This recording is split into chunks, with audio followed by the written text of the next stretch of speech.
two things. You can decide to go by the conceptual framework way, or you can go by theoretical framework.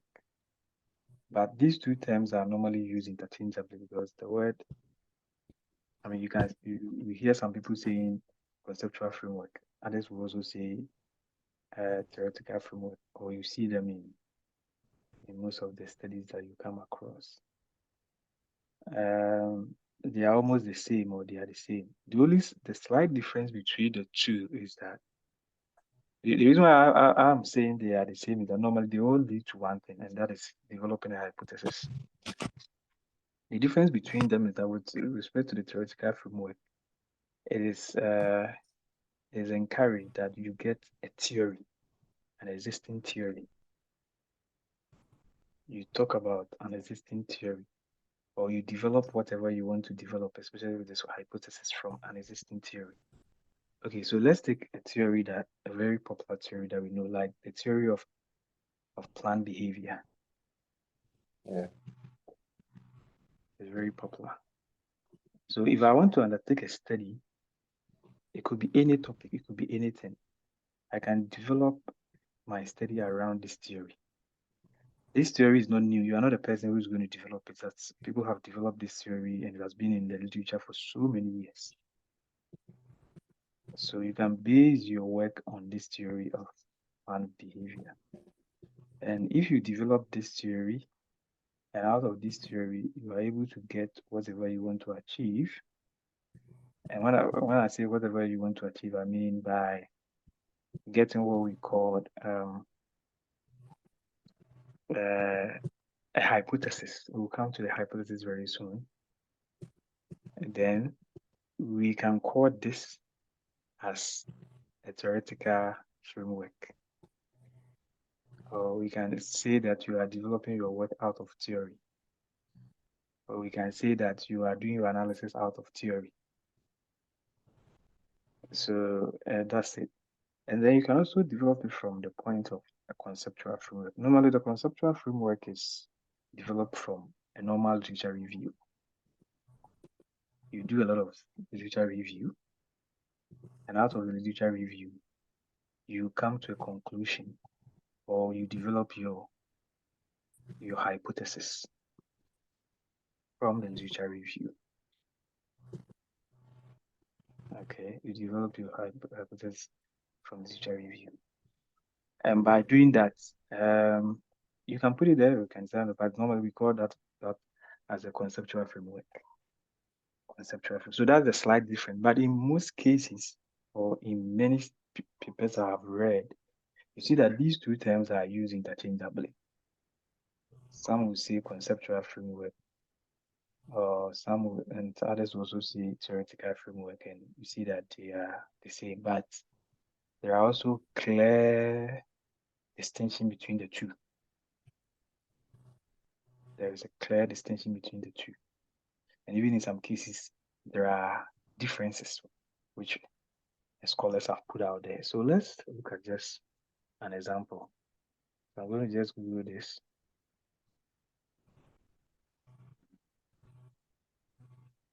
Theoretical framework and conceptual framework. Yeah. So let's take this as an example. So you can see that difference.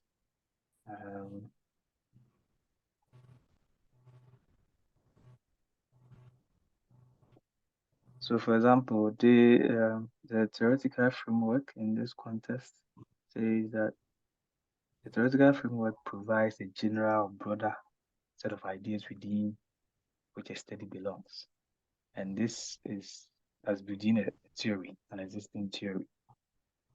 Whilst this will also give a specific or narrow ideas a researcher utilizes in his or her study. It is based on an existing theory. Okay, so it's based on existing theory in the literature, which has been tested and validated by other scholars. An example is the theory of planned behavior. Whilst this is based on the concepts which are the main variables. So this is more of literature review. You do literature review and you extract the variables.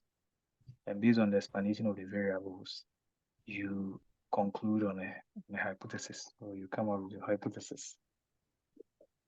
Okay, and then it is in the form of a model that pivots a study with its exponents and then the results of their studies.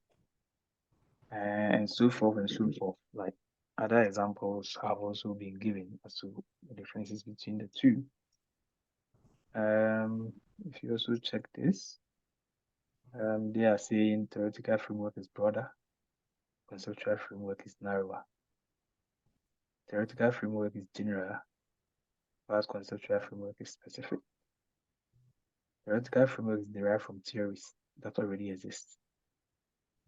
Conceptual framework is derived from concepts, specific variables that may be identified in the study itself.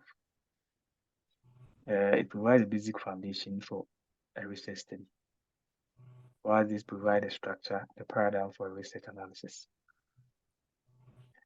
And so forth and so forth. So if you just do a simple Google search, you get the differences between the two. Another one is that the theoretical framework is based on the research paradigm.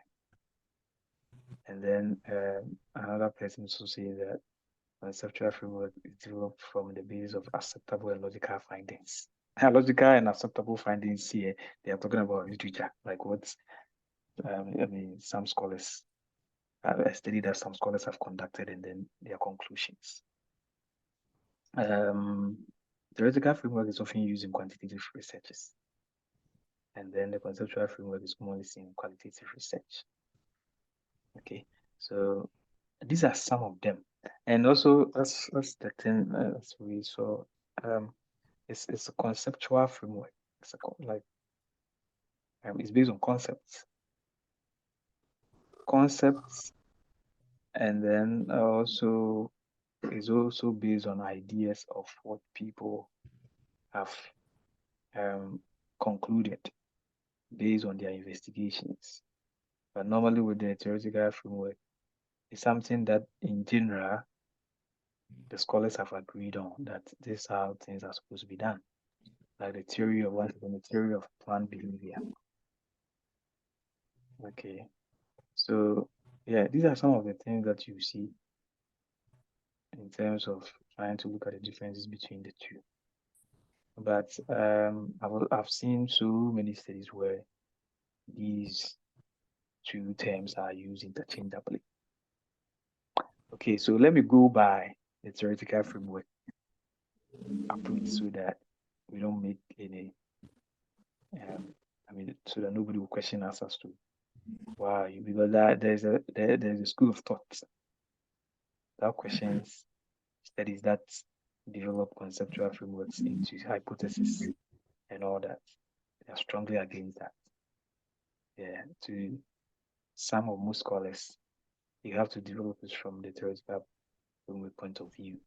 But once again, as I said, I've seen studies where the conceptual framework turned into the hypothesis. So one, you need to develop your hypothesis. So what is a hypothesis? So we need to define hypothesis, and I'll also show you some of them. So what is it? You have an idea of what a hypothesis is? Yeah. Okay, what is it? Say you are doing a study, and before you start the study, you make some assumptions that, let's Assumptions. Good, that's all. That's right. say relationship between this and that. They are also called propositions. Propositions, assumptions, suppositions, conjecture, thesis, predictions, or something. So that's hypothesis. So normally the word hypothesis is normally used when the study is more quantitative in nature. But when the study is purely qualitative, the opposite of hypothesis is called propositions. Okay.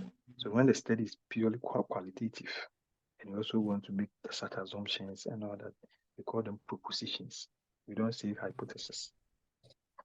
Okay, so when you make such assumptions and propositions. You need to test them. So that's where the testing will come in. So this is where the testing will come in. So how do you test something? Normally, okay, yes, let's share ideas. How do you test? I mean, according to the studies and the things that you have read and you have done, how do you test?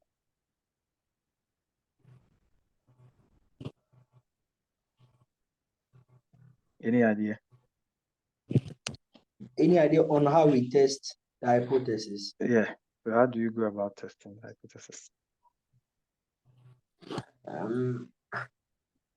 I think usually it's based on the p-value. Okay. No, you have gone too far. You have just gone too far. First, you need to get data.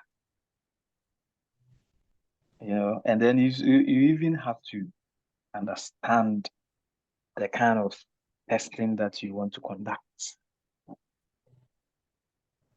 You get my point? So the testing, what kind of testing do you want to conduct? I'll come to the types of hypothesis, but if you want to test something, you need to get, because you can't test something in a vacuum. You can't just say, okay, I've assumed something and I'm just testing it. I hope you agree with me. Yeah. Yeah, so you can't just say that, oh, okay, I'm testing. No, you can't do that. So you need to get data. So you do the testing. And then when you get the data, then you do the testing. But first and foremost, you need to also determine the type of hypothesis that you are testing. What kind of hypothesis are you trying to test? Okay, so generally, there are two types of hypothesis, generally, but it's possible whilst you are reading the books and all that, you may come across some of them. What are the two? We have the null hypothesis and then the alternative hypothesis. So I want to conduct a test with you, Joshua. And I want to say that, okay, Joshua can score 10,000 goals, like see Ronaldo or Messi. We want to test that Isaac can score how many goals? 10,000. 10,000 goals. So that becomes your basic hypothesis, which is also called a null hypothesis. Well, as for Isaac, he can score 10,000 goals. Okay. So if I want to counter this claim and say that, oh, Isaac cannot score 10,000 goals, then another hypothesis will develop or will come up, and that one is called the alternative what? Hypothesis. So I can say that, oh, as for Isaac, 10,000 goals, I doubt. He can't score 10,000 goals. Are you okay with that? Yes, please. Okay. So then let's go back again. So what is a null hypothesis? So a null hypothesis is a form of hypothesis that is deemed to be true until proven wrong based on experimental data. Okay, so once again, the Isaac goals will come in here. Isaac can score 10,000 goals or 1,000 goals. So basically, we assume that yes, Isaac can score 10,000 goals or 1,000 goals.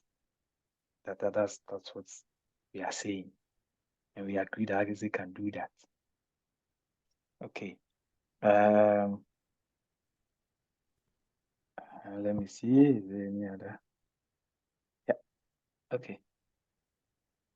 Let me see another definition. So a hypothesis that proposes that no statistical phenomenon exists. Okay, that's not.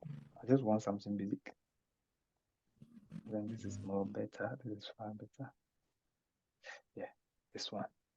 So a null hypothesis is a form of hypothesis that is deemed true until proven wrong based on experimental data. So to me, this is the best definition of null hypothesis. Something that basically you assume to be true. That, okay, Joshua can do this. until we prove, until we are able to get a counter claim of what we are saying. Then we assume that what's currently we are saying is true, and that becomes our null hypothesis. Then what is alternative hypothesis? So let's get the alternative hypothesis. So what is the meaning?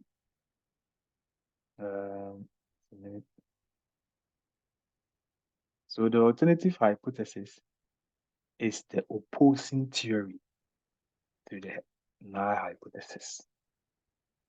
So I guess, Joshua, this is clear.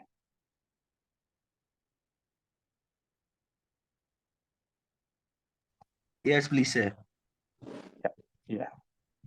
So for example, if the null hypothesis predicts something to be true, then the alternative hypothesis predicts it to be what? False. Because the opposite of true is what? False. Is it not Yes. basic? This is basic. This is easy to understand, right? Yes, please. Okay. The alternative hypothesis often is the statement you test when attempting to disprove the null hypothesis. Okay, so that most or almost all the time, the test that we do is an alternative that we test to disprove the null hypothesis. Okay, so these are the two main types that we have. Okay, so now you have established your null hypothesis and your alternative hypothesis. But the question is, how do we write it? If I want to write it, how do we write it? I want to show you how to write it. So this is how we write it. You see capital H with a small a subscript. Okay.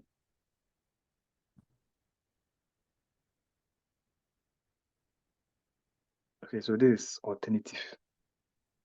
So if I want to write the null, I'll write something like 0 or O, also subscripts. So here, what is our null hypothesis? Our null hypothesis, we said Isaac can score 10,000 goals like Messi, like C. Ronaldo.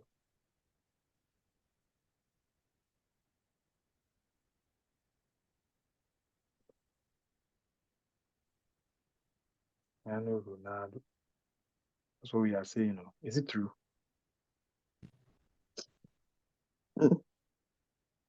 Is it true? It's not. It's not.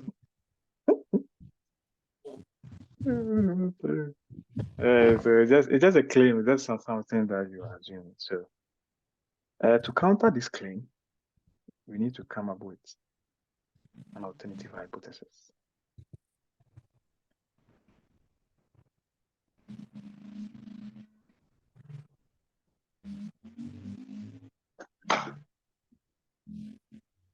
And the alternative hypothesis is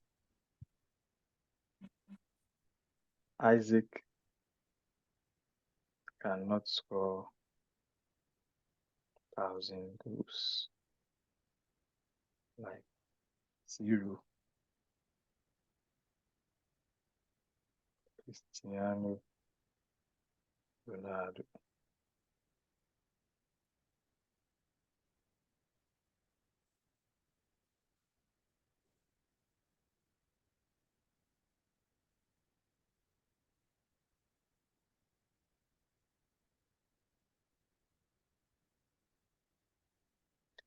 Yeah, so now we can test this. But in research, or when you are conducting your research, normally we don't do something like this.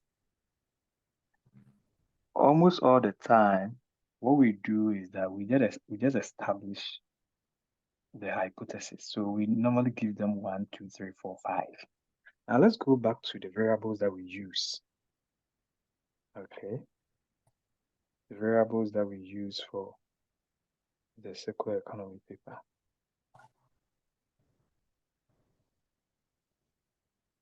So I'm just want to give you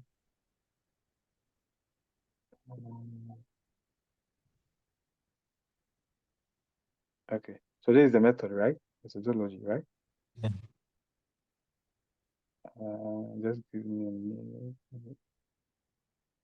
I can use a survey rather. Okay, let me use a survey. I think the survey will help us. So let's assume that these factors, success factors that we establish, okay, let's assume they are something that we want to test. They are variables that we want to test. We want to test all of them. We want to test all these variables. So if you want to test all these variables, I'm talking about the success factors, we need to establish hypotheses for them. So for example, the need for environmental protection. So in establishing them, you can't be writing HO and then HA. Oh, H note and HA. The reason why you don't have to do that is that you are dealing with so many variables.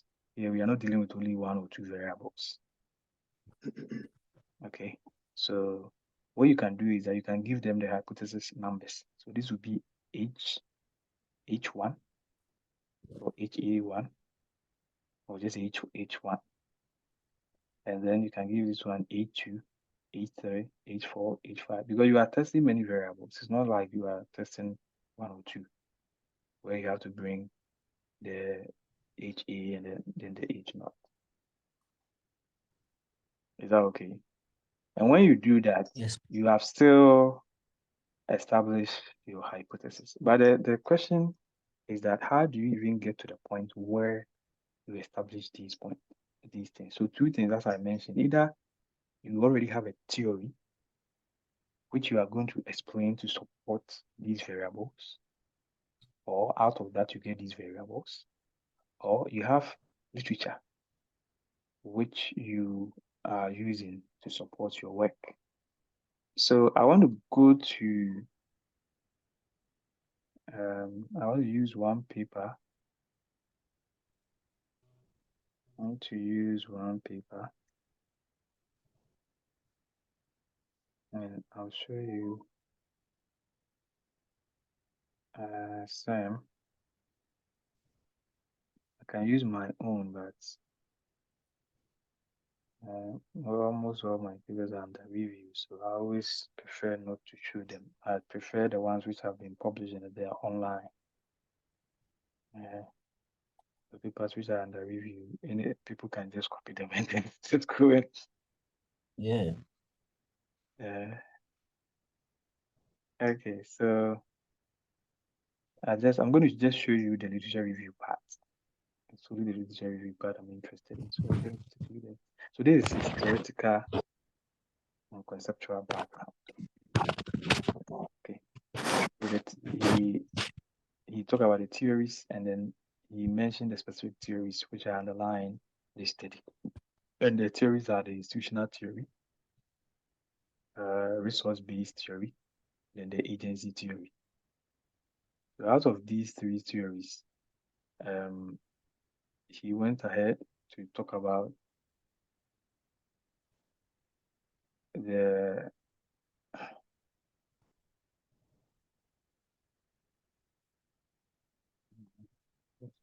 yeah, good. So this is the hypothesis development that he undertook. So he talked about the theories one, and then he also talked about some basic concepts. Okay, the concepts around the paper that he has developed. So some of the concepts were integrated project delivery, knowledge management, and then mental health management indicators, and so forth and so forth. Then now he tried to look at the relationship between these concepts in the light of what the theory. So here, if I'm doing this, I'll go straight. Like if I am doing it, what I'll do is I'll not bring the theories because I can see clearly that the theories were not used. Okay, the theories, even though the theories, he talk about the theories, but I'm not seeing how the theories have been used in this analysis. Rather, the the work is based on the concepts and the variables that he extracted from the literature review. So as you can see, basically the hypothesis development started from here. This concept, project governance, project knowledge management, and all that. Because in cases where the authors want to use the theories, they will talk about these theories in detail and even talk about the components of the theories. And then they also talk about how these theories are informing their hypothesis. I'm talking about where they are doing they are trying to use the theoretical framework approach. But this study is more of he rather use a conceptual aspect to develop the hypothesis. Okay, so the conceptual aspect, I'm talking about the project management, the project delivery, the whatever. So he tried to test the project governance, the relationship between the concepts, which is in this context, we can also call them the variables. He tries to look at the relationship between them. So one, the relationship between project governance, integrated project delivery, and knowledge management. Okay, so this is how he did it. So he explained, and this is based on what? Literature. This is not based on theory, but it's based on literature. What previous scholars have said about the relationship between project governance, integrated project delivery, and then knowledge management. So after talking about, or after showing us what previous studies have said about that, then he concluded. So that's why he said, therefore. So he concluded by hypothesizing that project governance is positively related to mental health management indicators in AASC project organizations. Can you see how it was done? So first, you just talk about what people have said in the past about these concepts, how they relate, that the relationship between them, or how they affect each other. And then you go ahead to conclude, and your conclusion will be the point where you give out the hypothesis. So you hypothesized that project governance is positively related. He can also say that project governance is negatively related. If the literature, if I mean the literature or the papers and the works that people have done in the past said that project governance has a negative relationship between, I mean, have a negative relationship with mental health, then you should have concluded that. But as you can see from here, project governance rather have a positive relationship. But as to whether it is true or not, we have to test. So this is more like, this is the null hypothesis. So based on the literature, he has concluded, or he has come up with this theory, hypothesis. Then we'll go ahead and test whether this claim is indeed true or is otherwise. So, Joshua, are you getting it? Yes. Okay. So explain to me how in case you are giving something like this, you can talk about, you can do it based on my explanation. Because I want you to understand it because we are going to use it. So how do you think this first hypothesis was developed? How did he do it? Like Riley said, what other scholars have said, the Good. relationship, the variables that he's talking about. Great. And from the 2.31, you could clearly see that all the authors were clearly defining that it has some sort of impact, some sort of influence Great. on the variables he is looking out to. So, which is why he concluded that. So, after the last statement, showing that there is a relationship. He concluded that based on the above, there is a relationship between There is a the two, positive positive relationship relationship. between the two. Yeah, so what we will do now is we'll go ahead and test whether indeed this hypothesis is as he's claiming it to be or is otherwise. Okay. So now you are getting it right.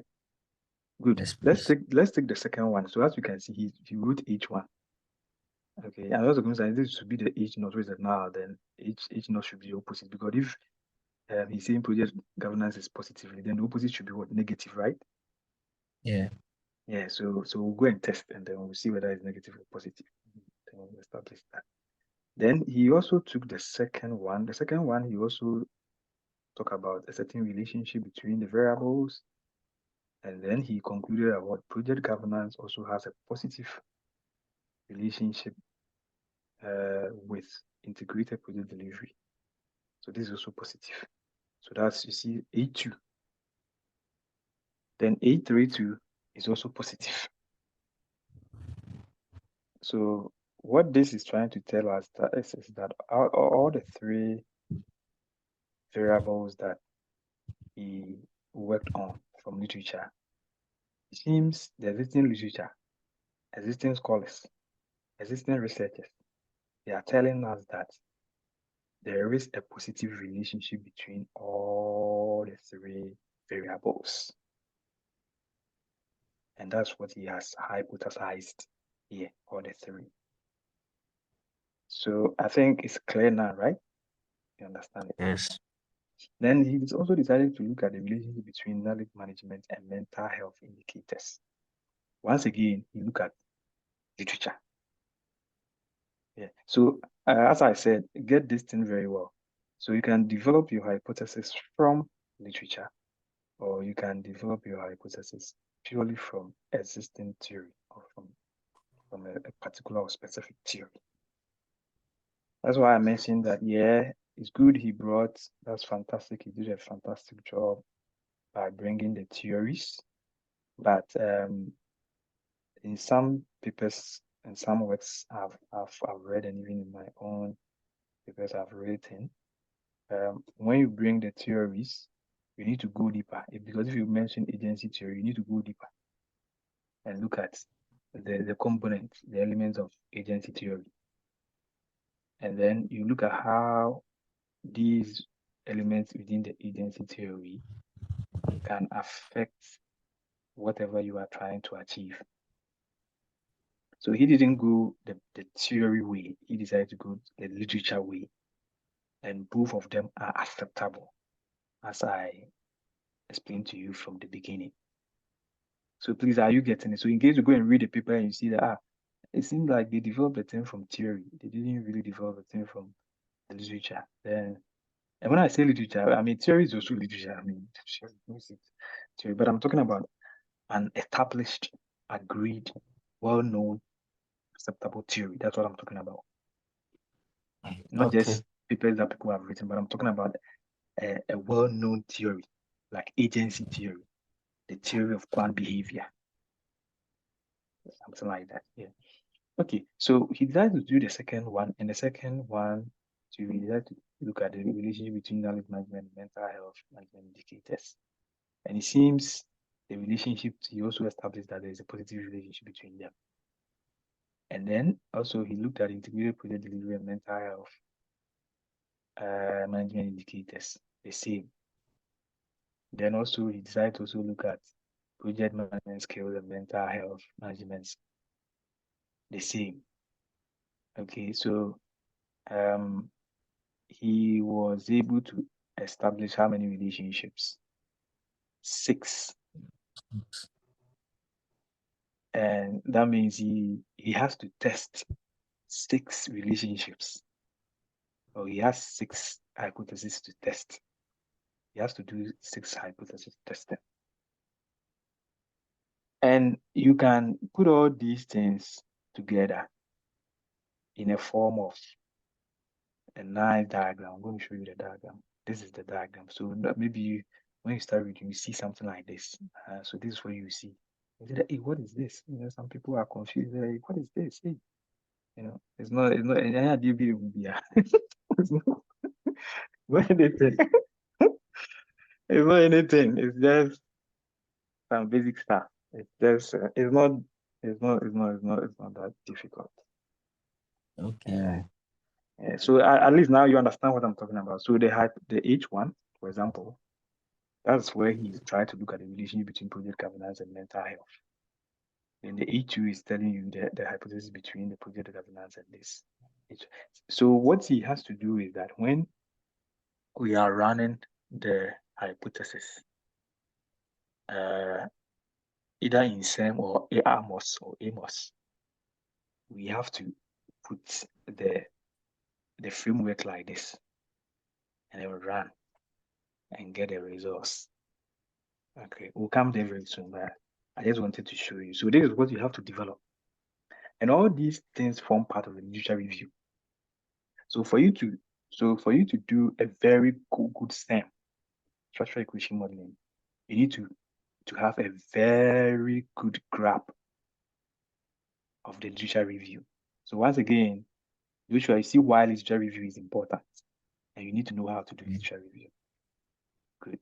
So because it's out of this, because if you don't have a sound grounding for your hypothesis, I'm telling you, your paper will just be thrown away because even the basis upon which you are testing the thing is really not sound. So I mean, nobody will even look at your work. So yeah, so once again, literature review is important. Good. So now we have our hypothesis. So the question is, what next? The next thing to do is collect your data. So what kind of data do you collect? Okay, so each of the main variables that you established, they are called the latent variables. Latent. The latent variables. Oh, where is this thing? So, oh, a minute.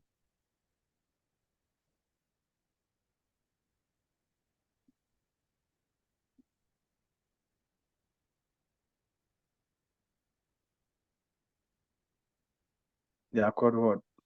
Latent what? Variables. Variables. Good. So I want to take you to Dr. Bashir's paper again and show you his theoretical framework. So these are called what? Latent variables. They are also called unobserved variables.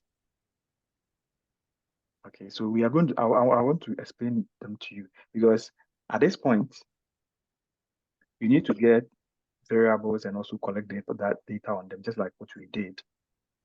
And that we'll use them in the testing. Okay, so this is latent variables. So the question is, what is latent variables? Latent variables, what are they? So latent variables are those variables that are measured indirectly using observable variables. Okay, let me make it easy for you. So can you see depression? For example, depression. So the question is, what can depression bring? Two things. So what we are going to see very soon is that the latent variable can give birth to two things. It can give birth to what we call reflective observable variables, or it can also give birth to what we call formative observable variables, also called the manifest variables. Two things. What can depression bring? Depression can bring fatigue. Depression can bring insomnia. Depression can bring loss of interest because when you are depressed, then you lose interest, right? Depression can bring suicidal thoughts. Okay, so here the depression is the latent variable. This is something that we don't measure directly. But the ones that we can measure, the things that manifest for everybody to see, that when you are depressed, because normally when you are depressed, it's inside. Nobody is within you. When, you, when people dress nicely and they do all their dressing and all that and they are walking around, Can you easily identify somebody that the person is depressed? Not. But Cannot.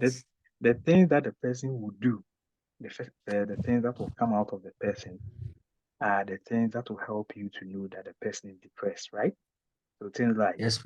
the person will lose interest if maybe you're supposed to go and play football, and maybe the person will say, nah, today I can't.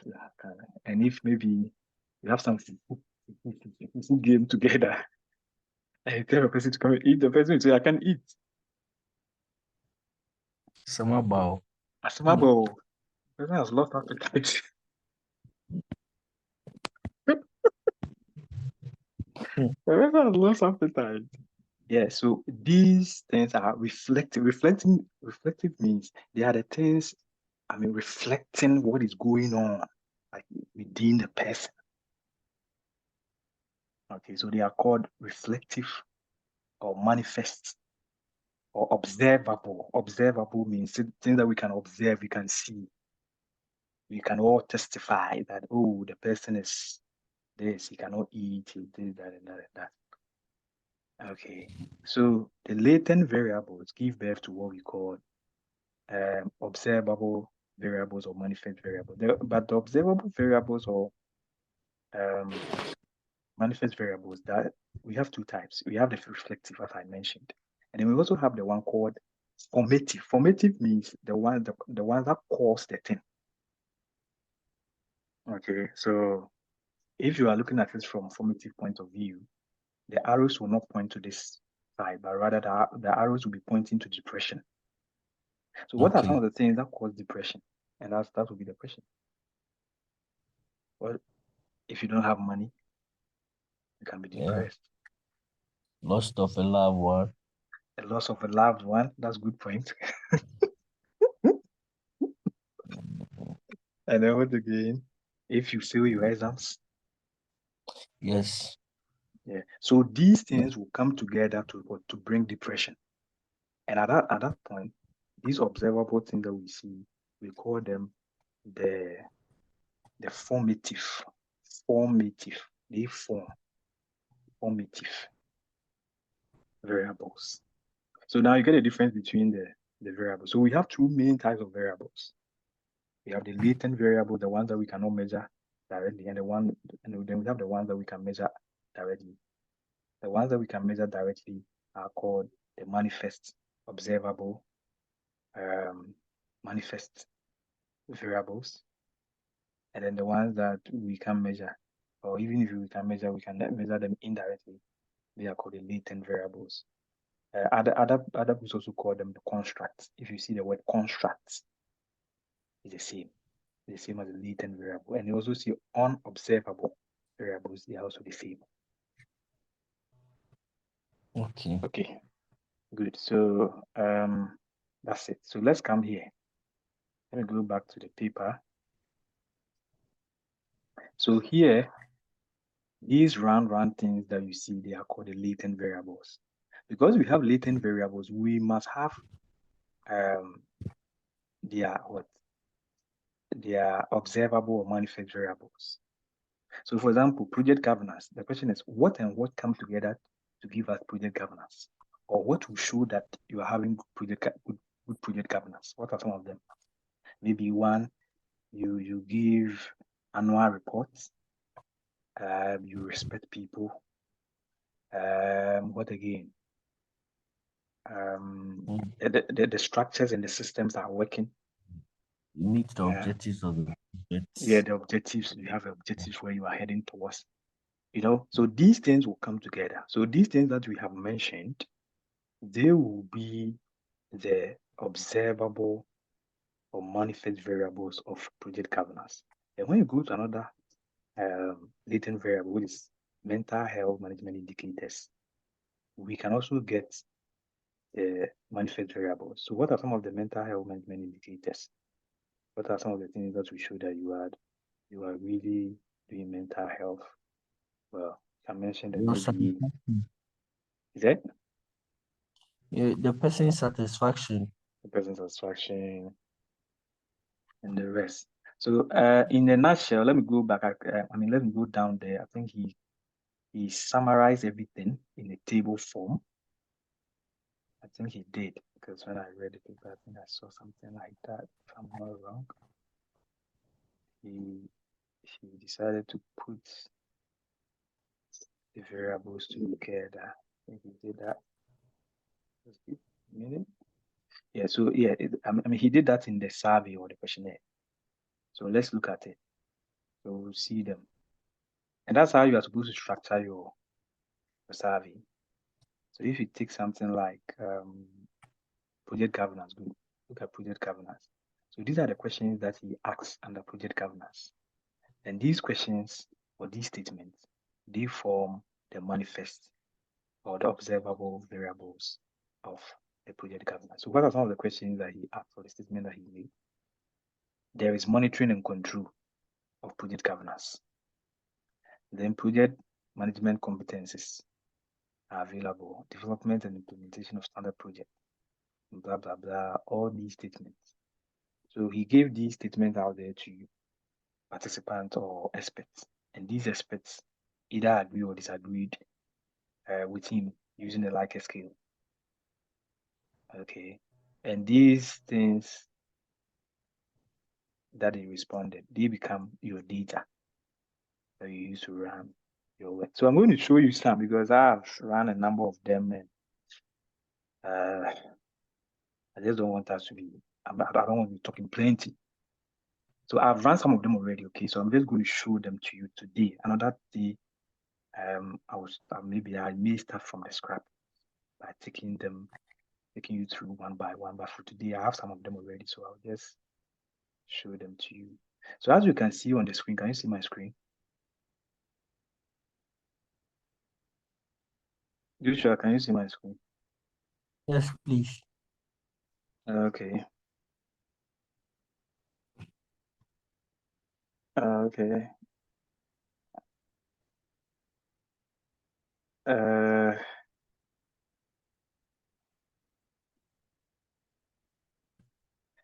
can you see my screen? What can you see? I can see financial risks plus with plus.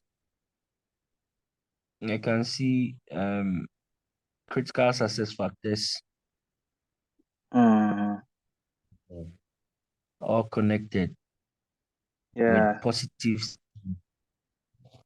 Okay.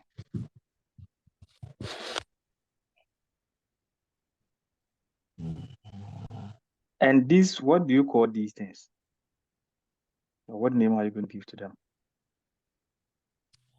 These will be my latent variables. Latent variables or the unobserved variables. Yeah. So the question is, what are the observable variables? So I'm going to show them to you. Yeah. So let me just show you one of them. So can you see the yellow? Yeah. So the yellow are what we call the the observable or manifest variables. Okay. And these were the things that we asked questions on. But these are the things that we put into the survey, and I asked questions. Okay, so now I have my manifest variables and I also have my latent variables. Okay, so once you have these two, you are done. So what was the next thing to do? Okay, so when you are running a structural equation modeling, there are three main things that you have to do. The two things that you have to do, two things. One, you have to run what we call the measurement model. You have to assess the measurement model. And what is the measurement model about? The measurement model is you trying to look at the relationship between the variables based on the latent variables and then the the observed variables. Okay, and this is where normally we can relate this to either exploratory factor analysis or confirmatory factor analysis. So the measurement analysis is almost like doing a factor analysis. And then after you are done with the measurement assessments, and you should look at the basic relationship between the variables, you have to go ahead and run what you call the structural model. The structural model. And the structural model is trying to look at the path relationships between the latent variables. That one is just the path relationship between the latent variables. With the measurement model, you try to look at the relationship between the observed variables and their latent variables. So you see the difference. With the measurement model assessment, you look at the relationship between the latent variables. So for example, financial risk, and then its observed variables. When you look at the relationship between them, you are doing measurement model assessment. Okay. But if you look at the relationship between the financial risk, the latent success factors, the financial performance, financial risk management processes, that you are doing the structural model assessment. Okay. Which at this point you are looking at the path relationship between the latent variables. Okay, so I'm going to run this. So I have that, and then before I run this, there are a number of softwares which can help you to run structural equation modeling. Another thing too is that I think I've jumped something. I just bring you here. We have two types of structural equation modeling. We have the covariance-based structural equation modeling, and then we have the partial least squares structural equation modeling. In my next video, that's why I said this is just a summary. In my next video, I have to take my time and go step by step. I'll make them short videos so that you understand all the things, because this is fine. Yeah, this one I'm just running you through. What I'm running now, or what I'm doing now, is partial least squares, PLS-SEM. Yeah, so in my next video and the subsequent videos, I'll break them down, then take them one by one, and I'll show you when and where to conduct either PLS or CB SEM. Okay, so let's assume I have this and I want to run. I was talking about the software. So the software, you can use Smart PLS. So the software to run this, you can go for Smart PLS. Smart PLS is run by Joseph Hare and his guys. But the one who is, I would say, he is kind of like the inventor, Joseph Hare, and then the other two other guys. Let me check their names and give it to you. They are very popular on LinkedIn and Facebook. I follow them. So it's made up of Christian Rengel, Swen Wendy, Jan Marcel Baker, Joseph Hare, and other people. These are the people who are related to this PLS thing. Yeah, so you can Google Joseph Hare, the guy who appeared here, Joseph Hare. He's a professor in Cleveland, University of South Alabama, and he has written so many papers with the PLS. He's a PLS, or not only PLS, I would say STEM, structural equation modeling, not only the PLS, all the CBE, and then he has written so many papers. So some of his papers has a citation of 152,000. Wow. And currently he has over 300,000 citations, getting to 400,000. citations. So you can look at Joseph Hare has he the guru in SEM structural equation modeling. Yeah, this is the guy I was looking for his name, Marco and Christian. Marco, Christian, Hare. These guys are the originators of PLS-SEM and even I'll not say SEM because SEM has been around for so many years. They didn't invent SEM. SEM has been around for years, but these guys have made it popular and they have come up with even a software on it. So if you look at Marco, for example, Marco has he's getting to almost 200,000 citations. And then Christian too is also there. Christian. If you get opportunity to attend I got opportunity to attend their school, their training through my uni. So I mean, they taught me a lot. They are the lecturers or they are the tutors. So he also getting to almost about 200,000 citations. Yeah. So if you want anything on PLS-SEM or SEM in general, just go to them to help you out. So this is one of the softwares. If you want to run a PLS-SEM, you can go for this Smart PLS. The current one or the latest one in session is a PLS-SEM 4. Yes, what I have both. I have PLS-SEM 3 and then 4. There's a little slight differences. This PLS-SEM 4, they have updated it by including regression and even the CB-SEM, as the covariance based SEM. Yeah, but this one you can't find that here. This is the PLS. I mean, Smart PLS 3. Yeah, but I also have the 4. Okay. Then you can also go for what we call Amos. Amos is a package with SPSS. SPSS, Amos. It's also another software which can help you to run that. So Amos can also help you to run your structural equation modeling. Okay, but personally, what I have used and I know is the Smart PLS.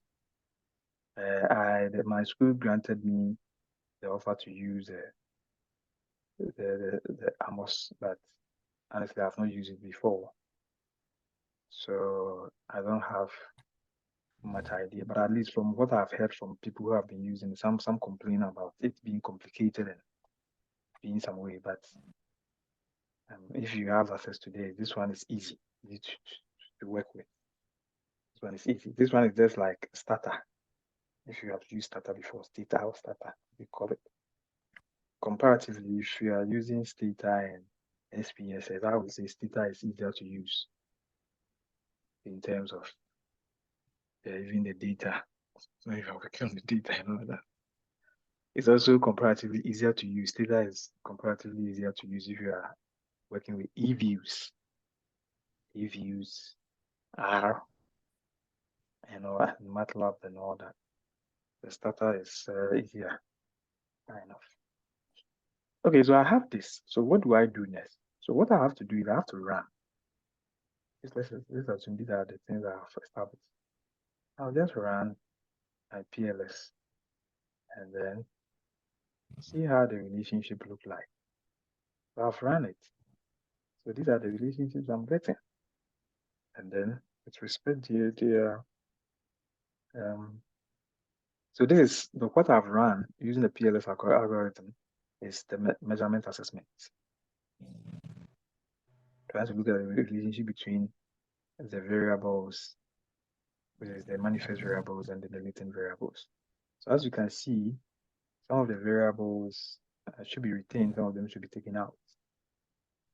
The ideal factor loading should be 0.7 and above. But there are cases where people retain 0.5 and 0.6. Yeah, so you can look at that. So generally they are good, they're okay. So they're all looking good. What about if I want to know the relationship between the latent variables. That one I have to do for bootstrapping. So once again, all these things must be explained in my next video. Just that our time is almost up, so I have to run. So you do bootstrapping, and the bootstrapping will help you to establish a structural relationship between the latent variables. So it's running to give me the results. And then yeah, it just this thing is I have to do a lot of videos on this because somebody will say this is a gold mine that we have to dig and get a lot from. So any question for me? I'll end here for today and then we continue.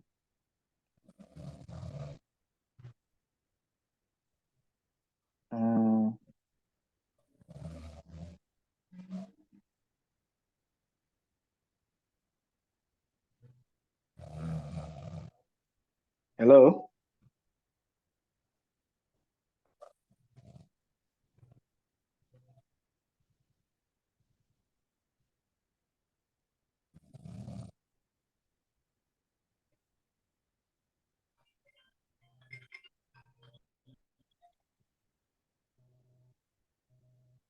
Hello? Yes, sir. Hey, I can't hear from you. Where are you? Sir, please, I'm here. Yeah, so with a path coefficient, this is the kind of results just on the sample that you are likely to get. Yeah, so I'll end here today. This is just introduction, summary.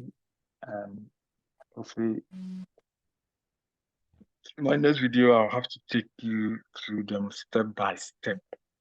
I have to do it step by step because there are so many things there are so many things to be explained. So many things. Okay. Okay. Yeah. So